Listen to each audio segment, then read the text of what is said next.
Assalamualaikum warahmatullahi wabarakatuh. Apa kabar semua? Saya harap baik-baik saja. Kali ini kita akan membahas tentang jaring-jaring dari bangun ruang. Nah, kita sudah selesai mempelajari volume bangun ruang. Sekarang kita pindah ya ke sesi berikutnya, yaitu jaring bangun ruang. Ya, fokusnya kita akan pelajari jaring-jaring bangun ruang yang 6 kita telah pelajari sebelumnya.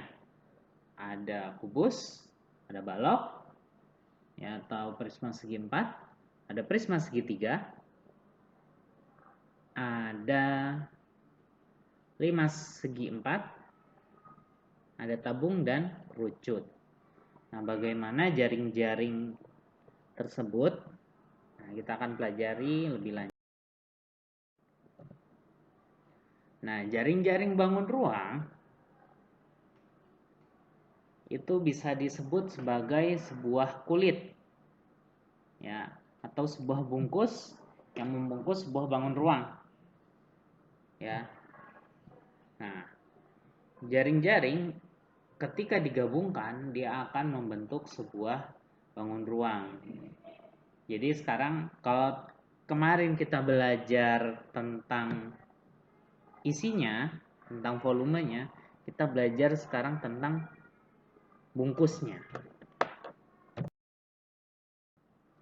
Nah, yang pertama ada jaring-jaring dari kubus atau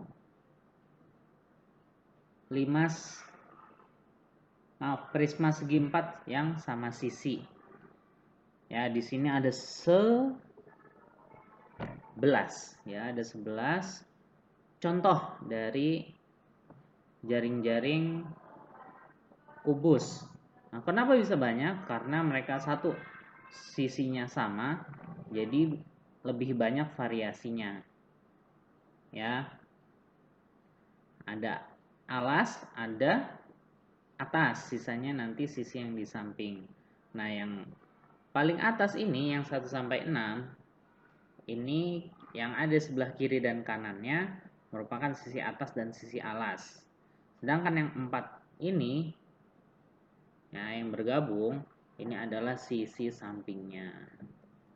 Nah, ini merupakan contoh dari jaring-jaring kubus. Selanjutnya ada jaring-jaring daripada balok, ya, atau prisma segi 4. Nah, prisma segi 4 ini kalau kita lihat, nah, ada yang berwarna biru tua. Nah, biru tua ini kita anggap sebagai alas dan sisi atasnya. Nah, sedangkan 4 yang lain ini merupakan sisi sampingnya. Ya, jadi tergantung bagaimana alas dan atasnya, kita bisa membangun sebuah jaring-jaring dari hal ini. Nah, jadi kalau kita lipat-lipat, nanti dia akan berbentuk seperti balok.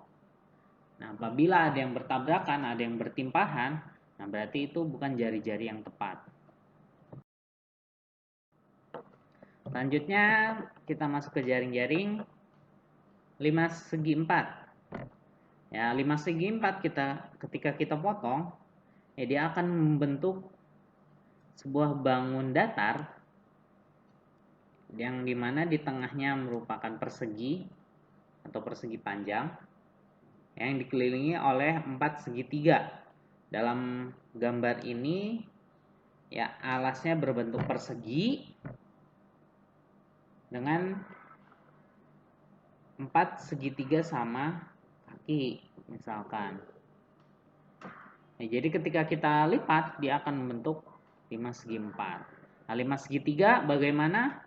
Ya sama, hanya segi alasnya, ya, sisi alasnya berbentuk segitiga dan hanya dikelilingi oleh 3 segitiga lainnya. Ya, karena 3 segitiga yang lain adalah sisi samping yang akan membentuk titik puncak nanti ya. Nah, selanjutnya ada 5 segitiga. Nah, 5 segitiga sama seperti balok ya. Namun hanya memiliki 3 sisi ya, dengan sisi atas dan sisi alasnya berbentuk segitiga. Nah, kalau tadi prisma segi 4 atau balok atau kubus itu punya sisi 4, sedangkan prisma segitiga hanya punya sisi 3. Jadi jumlah sisinya ada 5 ya, kalau bisa kita lihat dari penampang jaring-jaring ini. Yang selanjutnya ada kerucut. Ya, kerucut ini hanya mempunyai satu bentuk ya. Ada sebuah lingkaran sebagai sisi alasnya dan bentuknya seperti lingkaran yang dipotong ya, seperti buah pai atau kue bolu yang bulat, ketika dipotong akan berbentuk seperti itu. Nah, itu adalah selimutnya ya, yang bulat ini adalah sisi alas, sedangkan yang satunya lagi adalah selimut kerucutnya.